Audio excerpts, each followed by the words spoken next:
Welcome. You're all here for two specific reasons. Reason number one, because you want to, or reason number two, because you can. Think about it for 1 second. When you want to be here, you must have a very good reason. You might be here because you like the ideas being spread, you might be here because you like the speaker and the topics that are being spoken. But the fact of the matter is, you are a curious being. As a human, you yearn for knowledge. You crave for enlightenment. And this is universal for the entirety of humanity. But the second case that I mentioned, where you could be here or you have the ability to be here, that isn't universal. To watch this event live at your home with your friends, you must have had a prolonged connection to the internet. You must have known about this event, you must have been there for a longer period of time, or you're just here because you want to listen to a person that you know, a friend or a brother or a member of your family speak. But the thing is, half of the world does not have this opportunity. That's right. In digital India, there are more than 622 million daily internet users. And that, my friends, is a simple fact that is greater than the population of North America. But India's population is 1.38 billion, so let's do a little bit of simple math. 622 million removed from 1.38 billion is a simple 758 million. This is 55% of India's population, and these are the number of people who do not have access to the internet. This is what we call the digital divide. It is quite simply the gap between two people from different locations and the ability they have to access the internet and the amount of knowledge that they gain or lose due to this gap. One such divide that is caused due to this is the class divide due to urban and rural.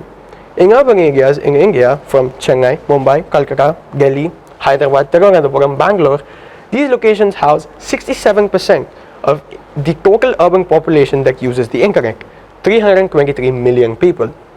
The urban population is close to 458 million. But when we come to rural India, where only 299 people have access to the internet, from a total 903 million people that live in rural India, it is quite simply a fact that only 33% of rural India can see the light of the internet. The rest are in the dark. Now, it isn't just the urban and rural divide that causes the digital divide. There are several other factors. Industrially developed nations versus backward nations. Democratic republics versus authoritarian regimes. These are some of the factors that affect the digital divide, but there are other factors as well. For example, the class divide within a state. Chennai is a metropolitan town that has a lot of people, but it only accounts for a very small 19% of all internet users. Smaller towns account for almost 40% of a state's usage rate, and they also end up spending the most amount of time online. Now you might ask yourself, okay, this divide is serious, but how does it impact me?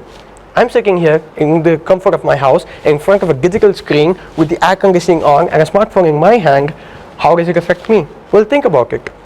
758 million. How many ideas are we missing? How many people's words are we missing? How many innovations are we missing? How many correct speeches are we missing? And these all add up because they end up providing a counter perspective to what we have today. So you might ask me, how do we bridge this divide? Well, it's quite simple. You target the people that are most affected by the divide. Think about it. Whenever you're going to help someone, you always target the person that's affected the most. And in this case, it's children. The phone that you hold in your hand, that you use to message every day, the laptop that you have in front of you while you're working, all of these are made with different materials. All those materials are either mined using child labor in Africa or put together using child labor in China. Simple fact.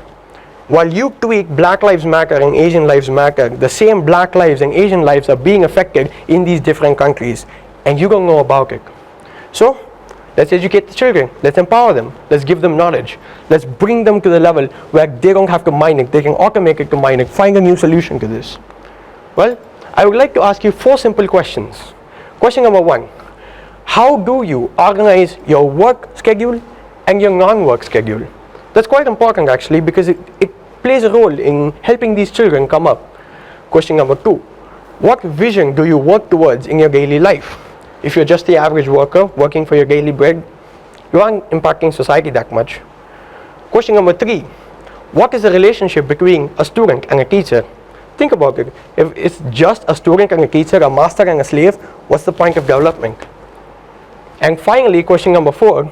How do you address the problems that children face today in terms of education? Well, I believe I have found a solution. It's called open pedagogy. So what is this massive term, open pedagogy, that's a made-up term by intellectuals that the layman like me cannot understand?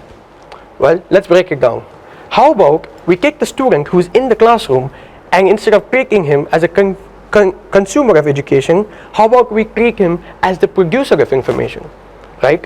How about instead of him reading a book written by someone else, why don't we ask him to make his own book? Think about it for 1 second. While I'm making information, I make it in a way that is understandable to me. When I make it for someone else, I make it in a way that is understandable to someone else. The people who are writing the book are making it as comfortable as they feel, that is understandable to them, that you have to take extra effort to understand. Imagine you join the first year of college and I give you an empty novel. This novel has infinite pages, but all of the pages are blank. I ask you to start writing down every single piece of information that you gather and learn through experience or through textbooks or from your teachers. You realize that you can't fill the novel. 100 pages, 200 pages, 300 pages, no matter how many pages you fill, you still can't fill it. What do you do then? You pass over the torch to the next person. They pick it up, they start filling the novel. And this, my friends, is open pedagogy. Treat the student as the solution to every single problem. Let him make the solution instead of finding the solution. We always do this mistake. When we have a problem, we ask them to go look for a solution. How about we ask them to make the solution? What's wrong in it? I don't see any mistake.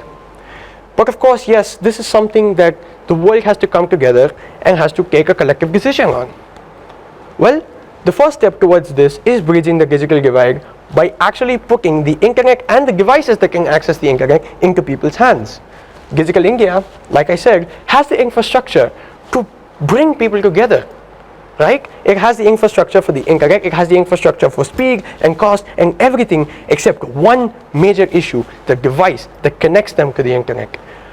Everyone in India uses a smartphone to connect to the internet, but when it comes to laptops or tablet devices, 16% use laptops, 7% use tablet devices.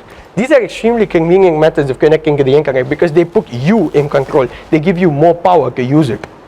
So, apart from that, what else can we do? Well, there are still remote mountainous areas across the entire world, not just in India, where internet connection is scarce.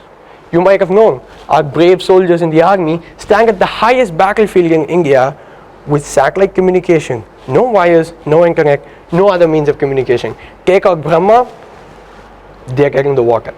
So that's what I mean. Connecting the world is very important to bridging the digital divide within the country, within the world, and produce a better future, because children, my friends, ladies and gentlemen, are the most important building block of a civilization, and when they are empowered, they build a civilization and take it to its heights. Thank you for coming to my TED Talk.